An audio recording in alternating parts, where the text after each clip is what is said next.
ফেরির উপরের দৃশ্য এটি। এই যে তাহলে তো খাওয়া যায়, তাই না?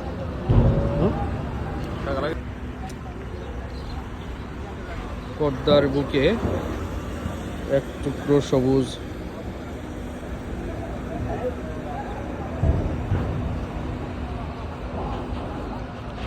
এটা হলো ফেরির দৃশ্য।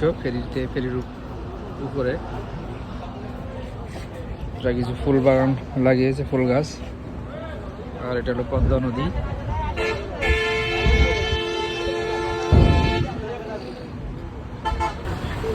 এই যে গাড়িগুলো আসছে ফেরিতে ওঠার জন্য। এই যে ফেরি, আমরা আছি এক ফেরিতে, আর এক ফেরিতে গাড়ি লোড হচ্ছে।